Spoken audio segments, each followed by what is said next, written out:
लक्ष्मीपति श्री विष्णु भगवान की जय। ओम नमः शिवाय। आप सभी भक्तों को सफला एकादशी की अनंत शुभकामनाएं।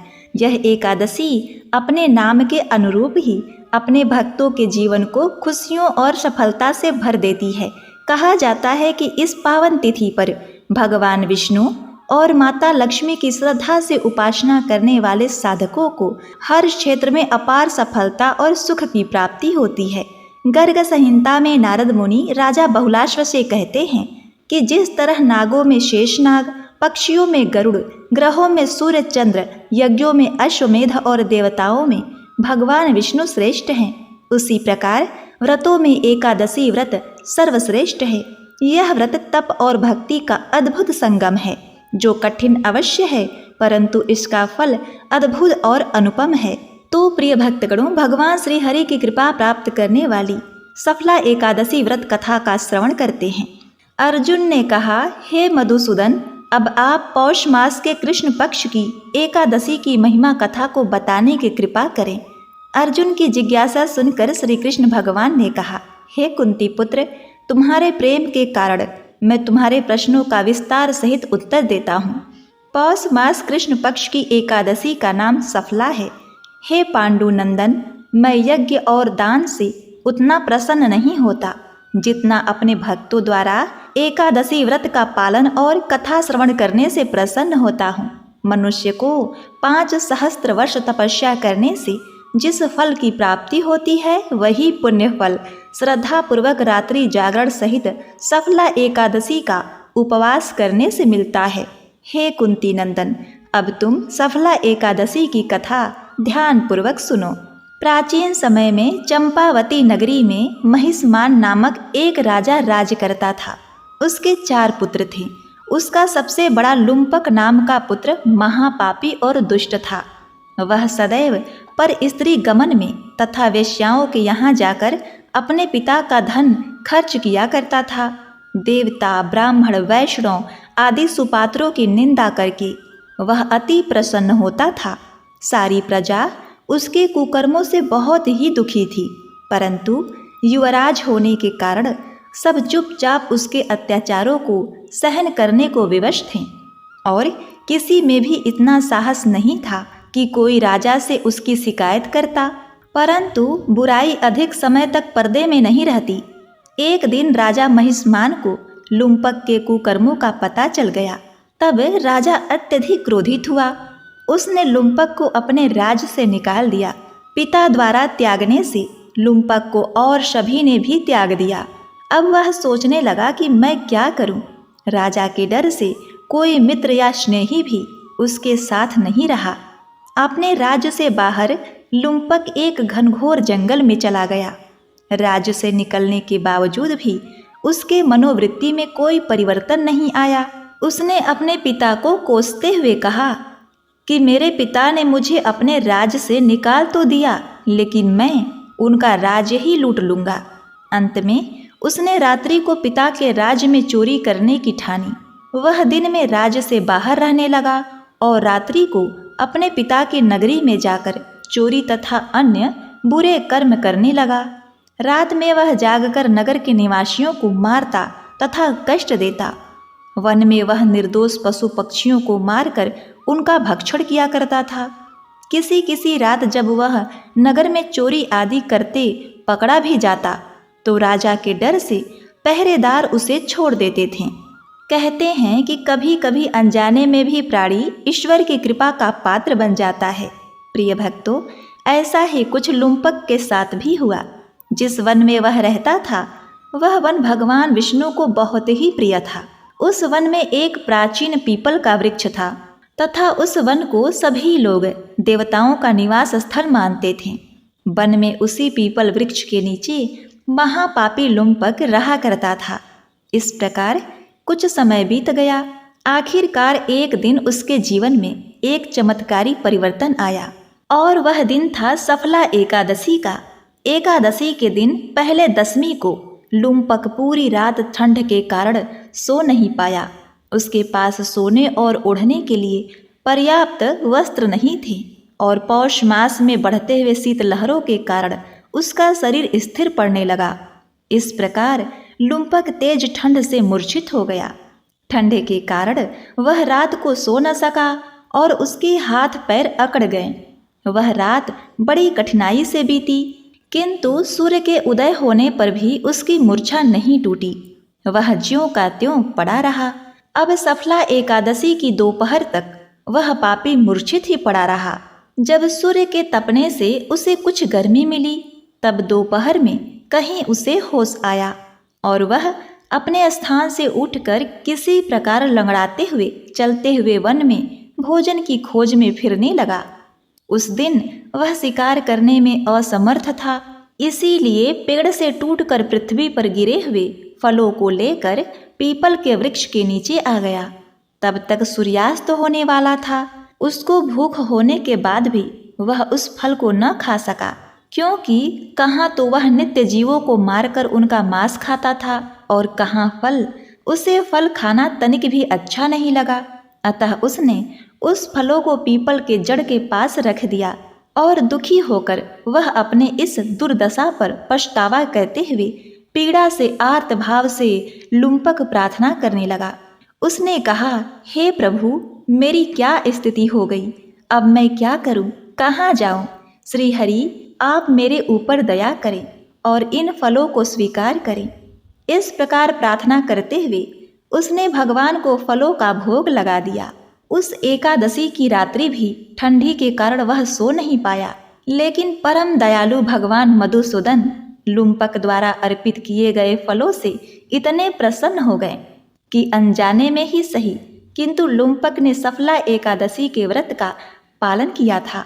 भगवान को फल अर्पित किया, रात्रि को जागरण किया और दूसरे दिन जैसे ही सूर्योदय हुआ, उसी समय एक सफेद तेजस्वी घोड़ा लुम्पक को ढूंढता हुआ वहां आ पहुंचा और आकाशवाणी हुई और उस दिव्य ध्वनि ने लुम्पक से कहा, लुम्पक, यह घोड़ा तुम्हारे लिए आया है। हे राजा महिष्मान के पुत्र, परम भगवान वासुदेव की कृपा से और सफला एकादशी का नियम पूर्वक व्रत करने से तुम्हारे समस्त पाप कर्मों का नाश हो चुका है। अब तुम इस घोड़े पर सवार हो जाओ और अपने पिता तथा परिवार से मिलने के लिए वापस अपने नगर में जाओ। इसी क्षण तुम्हारा राज्य तुम्हें वापस मिल जाएगा। आकाशवाणी सुनकर लुम्पक गदगद हो गया। सफला एकादशी द्वारा अर्जित पुण्य फल से उसका देह पुनः कांतिमान और युवा हो गया और वह उसी समय घोड़े पर सवार होकर भगवान विष्णु का जयकारा लगाते हुए वापस अपने नगर को चला गया।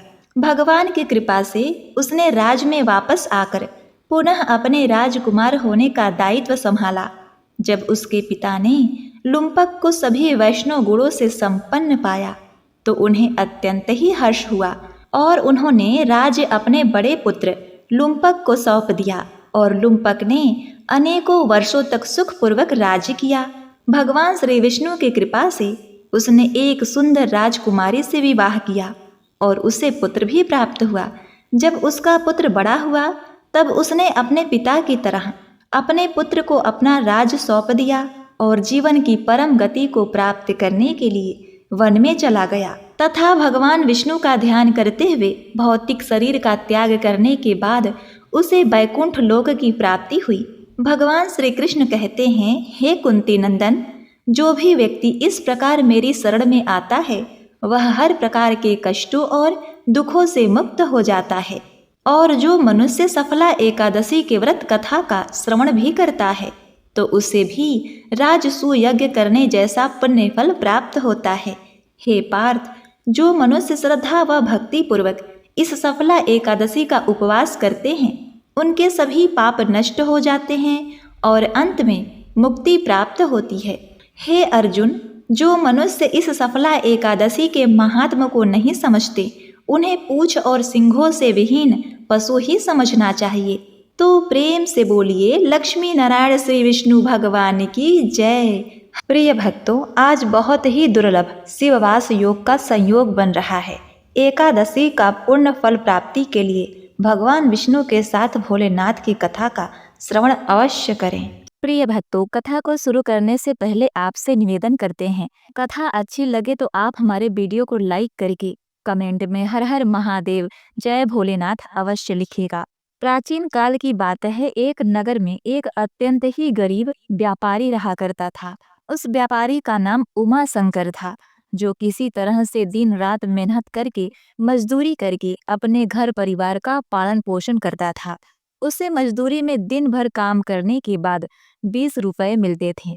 उसमें से वह कुछ पैसों का रोजाना दान करता और शिव मंदिर में मत्था टेकता, और बाकी पैसों से अपने परिवार का पालन पोषण करता और घर का खर्च चलाता। इस प्रकार धीरे धीरे कुछ समय व्यतीत होने के बाद भगवान भोलेनाथ के कृपा से उसके घर में एक अत्यंत ही सुंदर पुत्र का जन्म हुआ, जिसका नाम उसने गणेश रखा। उस गरीब व्यापारी उमा शंकर के परिवार में अब कुल 3 सदस्य हो गए थे, दोनों पति पत्नी और एक उसका बेटा। उमा शंकर को अब धीरे धीरे अपने बेटे के पालन पोषण में समस्या होने लगी, क्योंकि इधर प्रतिदिन महंगाई बढ़ती जा रही थी। एक दिन की बात है, उमा शंकर का बेटा गणेश अपने पिता से पूछने लगा, पिताजी, आप रोजाना 20 रुपए कमाते हैं, जिसमें से आप कुछ पैसों का दान कर देते हैं, और थोड़े से पैसों में हम अपना गुजारा कैसे कर पाएंगे।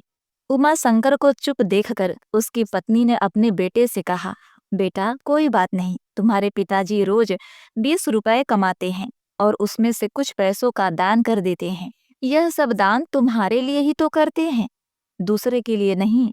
लेकिन वह लड़का इस बात को नहीं समझ पाया, क्योंकि वह बहुत ही छोटा था।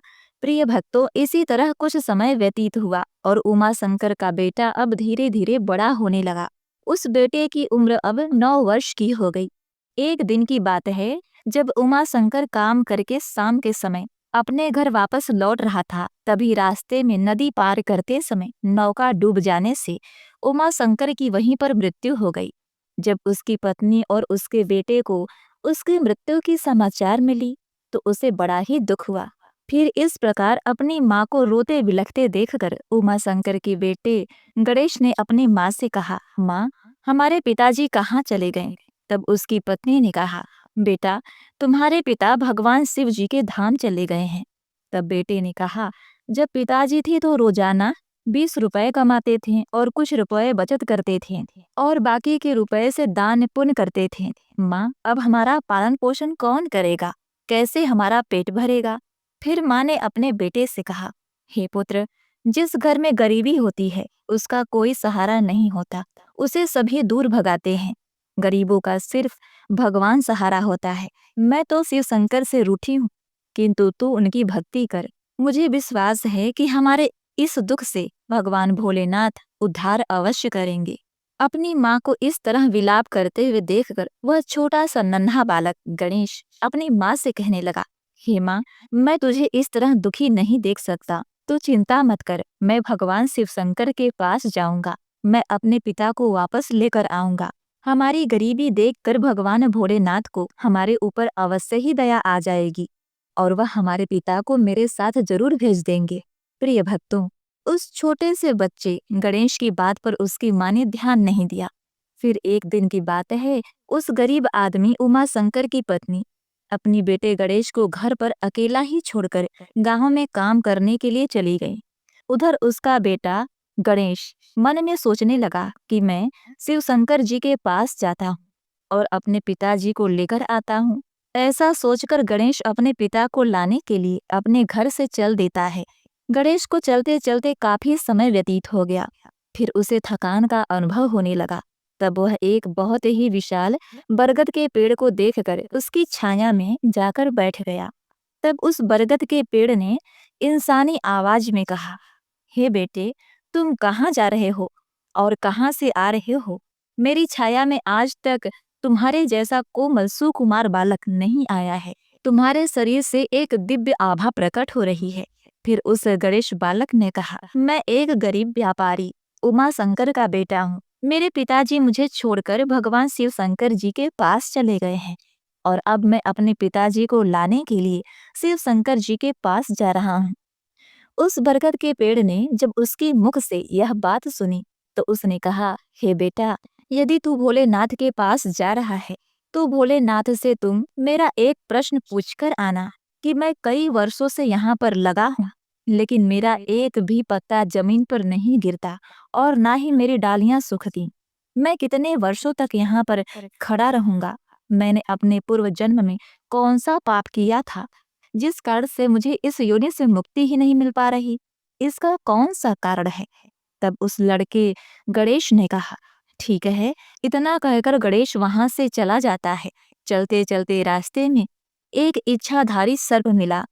उस सर्प को देखकर गणेश डर के मारे थर थर कांपने लगा और बिलख बिलख कर रोने लगा। सर्प ने कहा, बेटा, तुम मुझसे डरो नहीं, मुझे इतना बताओ कि तुम कौन हो और ऐसे भागे भागे कहाँ जा रहे हो?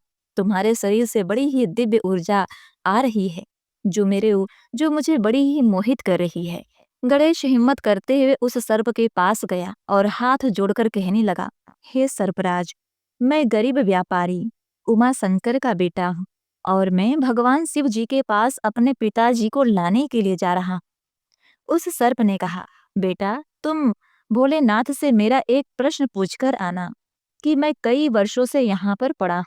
मेरे शरीर से अब चला भी नहीं जाता। मेरे शरीर में इतनी भी जान नहीं कि मैं थोड़ा सा भी चल फिर सकूं। मैंने अपने पूर्व जन्म में ऐसा कौन सा घोर पाप किया था जिस कारण मुझे इस सांप के शरीर से मुक्ति ही नहीं मिल रही?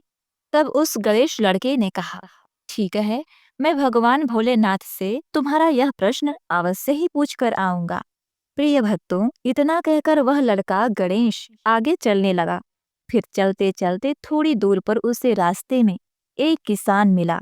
उस किसान ने कहा, अरे बेटा, रुक जाओ, तुम कहाँ जा रहे हो? देखने में तो बड़े ही बुद्धिमान लग रही हो और तुम्हारी आभा भी बड़ी ही ओजस्वी है। तब उस लड़के ने कहा, मैं एक गरीब व्यापारी उमा शंकर का बेटा हूँ और मैं भगवान शिव जी के पास अपने पिताजी को लाने जा रहा हूँ। तब उस किसान ने कहा, हे बेटे, मेरा एक काम करके आना। मेरा एक प्रश्न है, तुम भगवान शिव जी के पास जा रहे हो तो उनसे यह मेरा प्रश्न पूछकर आना कि मैं इस रास्ते से आने जाने वाले मुसाफिरों के लिए कई वर्षों से कुआं खुदवा रहा हूँ, लेकिन इसमें से पानी अभी तक क्यों नहीं निकला? मैंने अपने पूर्व जन्म में ऐसा कौन सा अन्याय किया था जिस कारण से इस कुएं से अभी तक पानी नहीं निकला? मैंने इसमें बहुत सारे धन खर्च कर दिए हैं और बहुत मेहनत की। आखिर इसका क्या कारण है जिससे कुएं में पानी नहीं निकल रहा? उस लड़के गणेश ने कहा, ठीक है, मैं भोलेनाथ से तुम्हारा यह प्रश्न जरूर पूछकर आऊंगा। ऐसे ही बहुत दूर जाने के बाद वह उस स्थान पर पहुंचा जहां एक मरा हुआ बगुला पड़ा हुआ था। जब गणेश उस बगुले को लांघ कर आगे बढ़ा तो वह मरा हुआ बगुला बोलता है, बेटा, तुम कौन हो? कहाँ से आए हो और कहाँ जा रहे हो? तब गणेश ने उसकी आवाज सुनकर अपना नाम और अपने पिता का नाम बताते हुए कहा कि मैं अपने पिता को लाने के लिए शिव जी के पास जा रहा हूँ। तो उस बगुले ने कहा, तुम भगवान भोलेनाथ से मेरा एक प्रश्न पूछकर आना कि मेरा शरीर कई वर्षों से इस तालाब के किनारे पड़ा है। कभी पानी की लहर आती है तो मेरा शरीर तालाब के अंदर चला जाता है और पानी की लहर से वापस बाहर निकल कर किनारे पर आ जाता है। ना तो मेरा शरीर गलता है, ना ही सड़ता है। इतने सालों से जैसे का तैसा है। मैंने अपने पूर्व जन्म में ऐसा कौन सा पाप कर्म किया था जिसके कारण मुझे इस शरीर से मुक्ति ही नहीं मिल पा रही? तब गणेश ने कहा, ठीक है, मैं शिवपुरी में जाकर भगवान भोलेनाथ से तुम्हारा प्रश्न अवश्य ही पूछकर आऊंगा। इतना कहकर वह लड़का गणेश वहां से आगे चला। वहां से चलते चलते वह कैलाश पर्वत के निकट शिवपुरी में पहुंचा, जहां पर भगवान शिव जी के चरणों में उसने प्रणाम किया और हाथ जोड़कर कहने लगा, हे भगवान भोलेनाथ, हे देवाधिदेव महादेव, मेरे पिताजी यहाँ पर हैं। मैं अपने पिताजी को यहाँ से लेने के लिए आया हूँ, क्योंकि जब मेरे पिताजी घर पर थे उन्हें आपने अपने पास बुला लिया है, तो मैं और मेरी माँ भूखे मर रहे हैं। मेरी माँ को कोई भी गांव में काम करने के लिए अपने घर नहीं रखता, उन्हें सब दुत्कारते हैं। अतः हे शिव जी, आप मेरे पिताजी को जल्दी मेरे साथ हमारे घर के लिए भेज दीजिए। प्रिय भक्तों, फिर भगवान भोलेनाथ ने गणेश की बात को सुनकर कहा, हे पुत्र, मैं तुम्हारे पिताजी को घर पर भेज दूंगा। शांत चित्त होकर बैठो। भगवान शिव जी ने उस लड़के को अपने पास में बिठाया और उसको अच्छे से भर पेट भोजन कराया। भोजन करने के बाद गणेश ने रास्ते में जितने भी लोग मिले थे उनके प्रश्नों को भगवान शिव जी से पूछा। तब भगवान शिव जी ने उन सभी के प्रश्नों का उत्तर दिया और कहा, पुत्र पुत्र गणेश, तुम जाते समय उन सबको उनके उत्तर अवश्य ही बताना। उन प्रश्नों के उत्तर को लेकर तुम अपने घर जाओ। तुम्हारी माँ तुम्हें ढूंढकर परेशान हो रही होगी और वह तुम्हारा इंतजार कर रही है। तुम्हारे पिताजी तुम्हारे घर बहुत ही जल्द पहुंच जाएंगे। फिर वह लड़का गणेश भगवान शिव जी को प्रणाम करके अपने प्रश्नों के उत्तर को लेकर वहां से अपने घर के लिए चलने लगा। चलते चलते रास्ते में सबसे पहले उस गणेश को वही मरा हुआ बगुला मिला जो तालाब के किनारे पड़ा हुआ था। उस लड़के को देखकर वह मरा हुआ बगुला कहने लगा, हे बेटा, क्या तुमने भगवान भोलेनाथ से मेरा प्रश्न पूछा था? तब गणेश ने कहा, हाँ बगुला, मैंने भगवान भोलेनाथ से तुम्हारा प्रश्न पूछा था। शिव जी ने कहा कि तुम अपने अगले जन्म में। हाँ, मैंने शिव जी से तुम्हारा प्रश्न पूछा था। उन्होंने कहा कि तुम्हारे अंदर पिछले जन्म में बहुत सारा अमृत भरा हुआ है। जब तक तुम इस अमृत को किसी को नहीं दोगे तब तक तुम ऐसे ही व्याकुल तड़पती रहोगी। बतख ने कहा, बेटा, अब कौन आएगा मेरा अमृत लेने? मेरी आवाज तो कोई समझ ही नहीं पाता। पता नहीं क्यों मैंने तुमसे कहा और तुमने मेरी आवाज समझी, इसलिए तुम ही मेरा अमृत ले लो। फिर अपना अमृत उस गणेश बालक को दे दिया और जैसे ही गणेश को अपना अमृत देती है वैसे ही उस आत्मा को मोक्ष की प्राप्ति हो गई। इसी तरह से वह लड़का गणेश वहां से आगे बढ़ता हुआ कुछ दूर चलते चलते उसी रास्ते पर पहुंचा जहां उसे वह किसान मिला था। किसान अब भी वही था जो मुसाफिरों के लिए कुआं खुदवा रहा था। उस किसान ने जैसे ही गणेश को देखा तो बड़े ही प्रेम भाव से उदार मन से हाथ जोड़कर गणेश से कहने लगा, बेटा, क्या तुमने भगवान भोलेनाथ से मेरा प्रश्न पूछा था या नहीं? तब गणेश ने कहा, हाँ पूछा था। भगवान भोलेनाथ ने कहा कि आपके घर में एक जवान कन्या कुंवारी बैठी है। जब तक आप उस लड़की का विवाह नहीं कराएंगे और कन्यादान नहीं करेंगे तब तक कुएं में पानी नहीं आएगा। पहले जो तुम्हारा कर्तव्य है, कर्म है, उसे पूरा कर लो। जो ईश्वर ने तुमको जिम्मेदारी सौंपी है उस पर ध्यान दो। पहले आप कन्यादान करो, उसके बाद इस कुएं को खुदवाइए। उस किसान ने कहा, बेटा, मैं अपने लड़की के लिए लड़का ढूंढने के लिए कहाँ जाऊंगा? तुम मुझे बहुत ही सीधे साधे स्वभाव के बालक दिख रहे हो, इसीलिए बेटा मैं चाहता हूँ कि तुम ही मेरी लड़की से विवाह कर लो। उस किसान ने अपनी प्यारी सी कन्या का विवाह उस गणेश के साथ कर दिया। फिर किसान ने अपने लड़की को बहुत सारा धन देकर घोड़े गाड़ी के साथ विदा कर दिया। इस तरह से गणेश अपनी पत्नी को लेकर फिर आगे चलने लगा। फिर उसे रास्ते में वही विशाल बरगद का पेड़ मिला जिसकी छाया में उसने विश्राम किया था। उसने उससे पूछा, बेटा, तुमने भगवान भोलेनाथ से मेरा प्रश्न पूछा था, उन्होंने क्या कहा? तब उस लड़के ने कहा कि तुम पूर्व जन्म में एक शिक्षक थे। तुम्हारा स्थान एक गुरु का था। तुम्हें लोग तक ज्ञान पहुंचाना था, लेकिन तुमने अपने लक्ष्य का, अपने पद का सही तरीके से इस्तेमाल नहीं किया। तुम ज्ञान शिक्षा देने के बदले छोटे छोटे बच्चों से अपना काम करवाते थे और उन्हें अच्छी तरह से ज्ञान का उपदेश नहीं देते थे। अतः उनकी माताओं, उनके पिता से बहुत सारा अमूल्य धन एकत्रित करते रहते थे।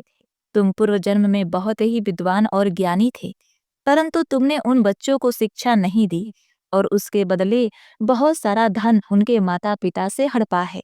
इसकी वजह से उन छोटे छोटे बच्चों ने बड़े हो जाने पर तुम्हें श्राप दिया था, जिसके कारण ही तुम हिल डुल नहीं पा रहे हो, जड़वत हो गए हो। तुम्हारे अंदर जो ज्ञान भरा है और तुम्हारे जड़ों में जो धन इकट्ठा है उसे तुम किसी को प्रदान कर दो। इससे तुम्हारी आत्मा को मोक्ष की प्राप्ति होगी। उस लड़के की बात सुनकर बरगद के पेड़ ने कहा, बेटा, मैं यह ज्ञान और धन तुम्हें देना चाहता हूँ। यह धन और ज्ञान तुम ले लो, मैं किसे देता फिरूंगा? कौन मेरे बातों को सुनता है? जैसे ही बरगद ने अपने जड़ से ढेर सारा धन उस बालक को प्रदान किया और साथ ही साथ ज्ञान दिया। वैसे ही बरगद का पेड़ टूटकर नीचे गिर गया और उसमें से एक दिव्य आत्मा निकला जिसे मोक्ष की प्राप्ति हुई। गणेश जैसे ही आगे चलने लगा, उसे रास्ते में वही इच्छाधारी सर्प मिला। उस सर्प ने कहा, बेटा, तुमने भगवान भोलेनाथ से मेरा प्रश्न पूछा? तब उस लड़के ने कहा, हाँ, पूछा था। हे नागराज, भगवान भोलेनाथ ने कहा कि तुम्हारे पास जो मणि है, तुम उस मणि को धरती पर नहीं उगलते हो और ना ही कभी किसी को दान देते हो। जब तक तुम इस मणि का दान किसी को नहीं दोगे, तब तक तुम्हारा शरीर ऐसे ही धरती पर पड़ा रहेगा।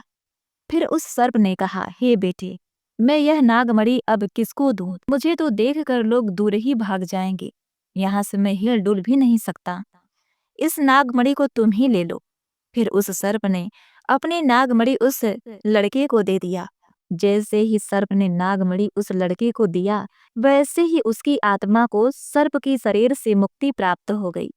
कुछ देर बाद गणेश अपनी पत्नी के साथ चलते चलते अपने नगर को पहुंच गया और अपने घर पर उसकी माँ को अपने पुत्र को देखकर बड़ी ही खुशी हुई और कहने लगी, बेटा, तुम कहाँ चले गए थे और तुम्हारे साथ ये जो कन्या है वह कौन है? इस प्रकार कहते हुए गणेश ने सारी घटना अपनी माँ को बताया। इस प्रकार से रास्ते भर लोगों की इतनी दुख भरी बातें सुनकर उस लड़के गणेश को अब ज्ञान हो चुका था कि उसके पिताजी वापस नहीं आ सकते। अब उसकी इस पृथ्वी लोक से मुक्ति हो चुकी है। उनके पिताजी ने जो भी अपने जीवन में दान धर्म किया था, उसका फल गणेश को शिव जी ने प्रदान कर दिया। इस प्रकार से माता पिता के अच्छे और बुरे कर्मों का फल उनके संतान को प्राप्त होता है। हरे कृष्णा। ओम नमो भगवते वासुदेवाय नमः। प्रिय भक्तगणों, आज आप सुनेंगे एकादशी के व्रत में एकादशी माता की आरती। ओम जय एकादशी, जय एकादशी, जय एकादशी माता। विष्णु पूजा व्रत को धारण कर शक्ति मुक्ति पाता। ओम जय एकादशी, जय एकादशी, जय एकादशी माता। विष्णु पूजा व्रत को धारण कर शक्ति मुक्ति पाता। तेरे नाम गिनाऊं देवी, भक्ति प्रदान करनी। गुण गौरव की देवी माता, शास्त्रों में वर्णी। ओम जय एकादशी, जय एकादशी, जय एकादशी माता। विष्णु पूजा व्रत को धारण कर शक्ति मुक्ति पाता। मार्गशीर्ष के कृष्ण पक्ष में उत्पन्ना होती। शुक्ल पक्ष में मोक्षदायिनी, पापों को धोती। ओम जय एकादशी, जय एकादशी, जय एकादशी माता। विष्णु पूजा व्रत को धारण कर शक्ति मुक्ति पाता। पौष मास के कृष्ण पक्ष को सफला नाम कहे। शुक्ल पक्ष में हो ये पुत्रदा, आनंद अधिक रहे। ओम जय एकादशी, जय एकादशी, जय एकादशी माता। विष्णु पूजा व्रत को धारण कर शक्ति मुक्ति पाता। नाम सटतीला माघ मास में कृष्ण पक्ष आवे। शुक्ल पक्ष में जया कहावे, विजय सदा पावे। ओम जय एकादशी, जय एकादशी, जय एकादशी माता। विष्णु पूजा व्रत को धारण कर शक्ति मुक्ति पाता। विजया फाल्गुन कृष्ण पक्ष में शुक्ला आमल की। पाप मोचनी कृष्ण पक्ष में चैत्र मास बल की। ओम जय एकादशी, जय एकादशी, जय एकादशी माता। विष्णु पूजा व्रत को धारण कर शक्ति मुक्ति पाता।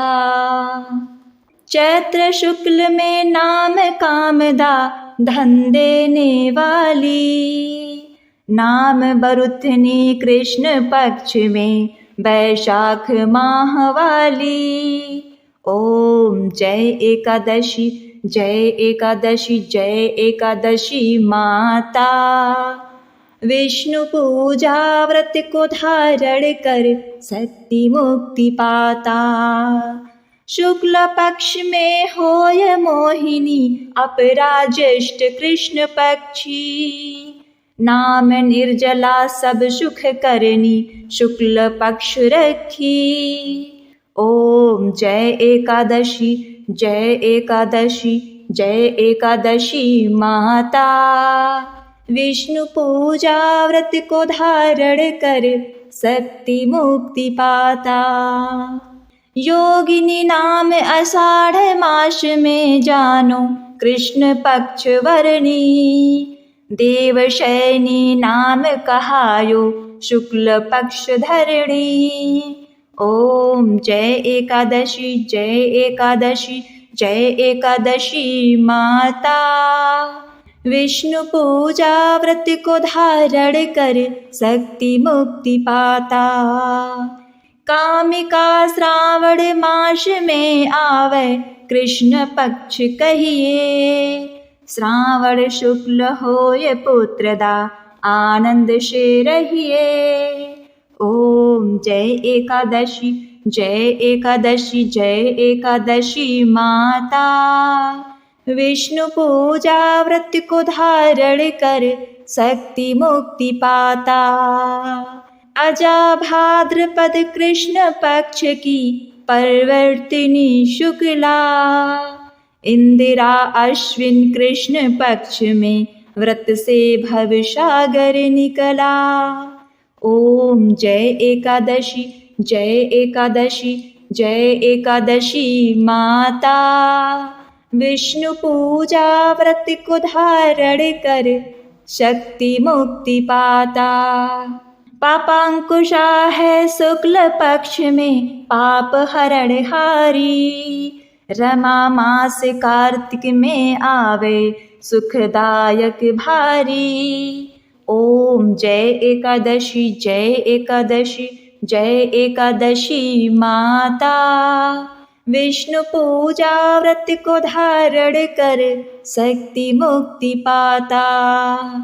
देवोत्थायिनी शुक्ल पक्ष की दुख नाशक मैया, लौद मास की करो विनती पार करो नैया। ओम जय एकादशी जय एकादशी जय एकादशी माता। विष्णु पूजा व्रत को धारण कर शक्ति मुक्ति पाता। शुक्ल लौद में होय पद्मिनी दुख दारिद्र हरणी, परमा कृष्ण पक्ष में होती जन मंगल करणी। ओम जय एकादशी जय एकादशी जय एकादशी माता। विष्णु पूजा व्रत को धारण कर शक्ति मुक्ति पाता। जो कोई आरती एकादशी की भक्ति सहित गावे, जन रघुनाथ स्वर्ग का वासा निश्चित वह पावे। ओम जय एकादशी जय एकादशी जय एकादशी माता। विष्णु पूजा व्रत को धारण कर शक्ति मुक्ति पाता। ओम जय एकादशी जय एकादशी जय एकादशी माता। विष्णु पूजा व्रत को धारण कर शक्ति मुक्ति पाता। ओम नमो भगवते वासुदेवाय।